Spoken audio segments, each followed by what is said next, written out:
நாம இன்னைக்கு குழந்தைகளுக்கு பிடிச்ச ரொம்ப டேஸ்டியான ரொம்ப ஹெல்தியான வெண்டிக்காய் ஃப்ரை ரெசிபி தான் பார்க்க போறோம். ஹாய், அஸ்ஸலாமு அலைக்கும். Welcome back to the Sweet Escape channel. வாங்க பார்க்கலாம் எப்படி செய்யலாம்னு. முதல்ல வெண்டிக்காவை கழுவி எடுத்து வச்சுக்கோங்க. தண்ணினா நல்லா வடிச்சிட்டு எடுத்து வச்சுக்கோங்க. அதுக்கப்புறம் இந்த மாதிரி ஸ்லைஸாக கட் பண்ணி ஒரு பாத்திரத்தில் ரெடி பண்ணி வச்சுக்கோங்க.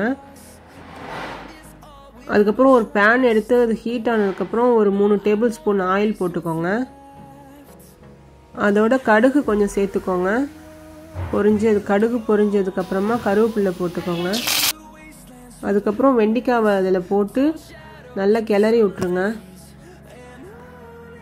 அரிஞ்சு வச்சுக்கிட்டேன்னா சீக்கிரம் செஞ்சிடலாம். நல்லா கிளறி விட்டுருங்க ஃபுல்லாக. இது ஒரு 8 நிமிஷம் வேகணும்.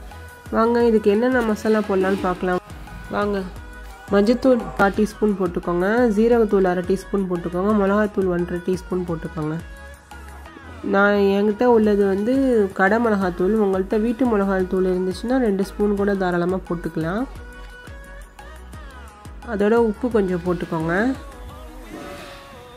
நல்லா அதை கிளறி விட்டுட்டு பக்கத்துலேயே நின்று பார்த்து செய்யணும். வெண்டிக்காய் ஃப்ரை செய்யும் போது எண்ணெய் கொஞ்சம் கூடுதலாக ஊற்றிக்கிட்டு தான் வெண்டிக்காய் ஃப்ரை நல்லா கரெக்டாக செய்ய முடியும்.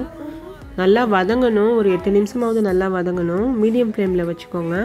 ரொம்ப ஹை ஃப்ளேமில் வைக்காதீங்க, தீஞ்சு போயிடும். இப்போ ஒரு 9 நிமிஷம் ஆகிடுச்சு. வெண்டிக்காய் ஃப்ரை ரெடி ஆகிடுச்சு. அவ்வளோதான். நல்ல டேஸ்டியான ஹெல்த்தியான வெண்டிக்காய் ஃப்ரை நீங்கள் இது மாதிரி வீட்டிலேயே செஞ்சு சாப்பிட்டு ட்ரை பண்ணி பாருங்கள். ஞாபக சக்திக்குன்னா ரொம்ப நல்லது.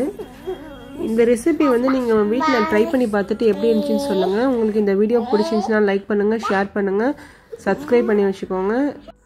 பெல் ஐகானை கிளிக் பண்ண மறந்துடாதீங்க.